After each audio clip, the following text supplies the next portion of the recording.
Hi, Charlie McCann, Stan James. Welcome to a preview of this weekend's racing, and it is cracking for fingers crossed that everything gets the green light. Ascot and Haydock certainly optimistic at this stage Thursday afternoon. Let's go through to the big race at Ascot, the Grade 1. It's the Victor Chandler Chase. Twist Magic is our 5-4 favourite with Stan James. Disappointed in the corresponding race a couple of years ago, but that was on desperate ground.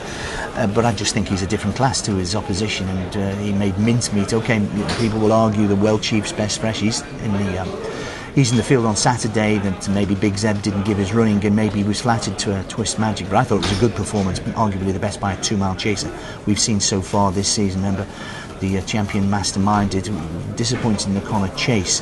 Petit Robin 5-2. I wasn't particularly taken. I backed Petit Robin when he made his winning seasonal appearance, but I also backed him at Kempton when he was beaten by Phoebe Shuffle last Christmas, and I wasn't particularly taken with that. And I think I know how good Petit Robin is, and he's pretty good, but he's not really in the same class as Masterminded. And of course the champion chase last time, and if Twist Magic I think is anywhere near the form of the Tingle Creek, I think he'll win. The 2 Grade 1s in Ireland on Sunday, absolutely fascinating fur as well. Solwick 5-4 on in the Irish Champion Hurdle should win. It's as simple as that. I think he'll love the soft ground, he really will, and I think he's got no question the one to beat. Celestial Halo is next in 9-4. The word I got from the international at Cheltenham was that is as good as he is, and he was well put in his place by Kai Kin on that occasion. I think Ruby Walsh thought, well, he had the race in the bag, and Kai Kin whoosh went past, and I think they felt that that's as good as Celestial Halo is. Donna's Palm 6, Sublimity 7-1. Don't give up on Sublimity. Whatever happens, this race the ground will probably be too soft. Very impressed with this horse last time over Christmas on decent ground. That was over Christmas, and I think back on better ground, probably at the Champion Hurdle, Sublimity, former winner of the race. I don't think Sunday will be his time. It's a 7-1 shot. Also the Irish Arkle, Zorito versus Take the Breeze and Sportsline. Sportsline unbeaten. Take the Breeze won 3 races for Paul Nicholls, all around about 2.25 miles, 2 miles 3 in fact, at Exeter penultimate start.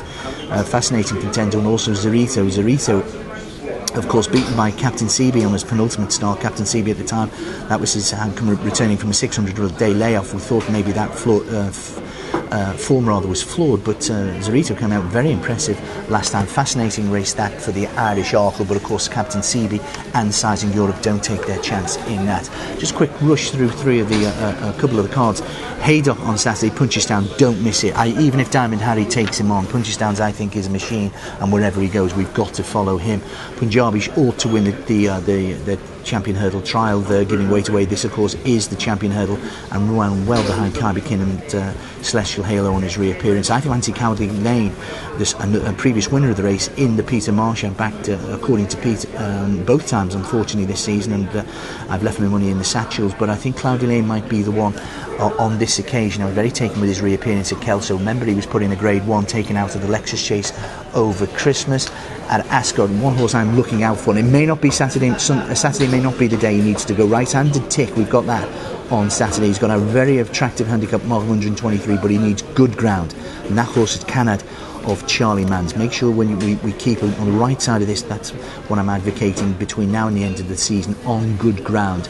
Meal Chief versus Pistol Aim 1, what a race that could be for the juvenile hurdle. I'm a Meal Chief fan. 8-1 favourite for the Triumph Hurdle at present. That Westland Wind's form at the time, Westland Wind's given weight of course on his second start. Remember, he was brought down at Market Raisin. Kingy's horse is not yet firing, but Meal Chief I think was one to keep on the right side of. And at Wincanton, 2 to put up in the 340. I'm convinced Plein Pouvoir doesn't get 3 miles, 2 mile 5, absolutely ideal for him. Wincanton 340, and also keep a look out for Volador 119 of Hobbs's 230 at Wincanton. That looks very well handicapped. Have a great weekend, be lucky.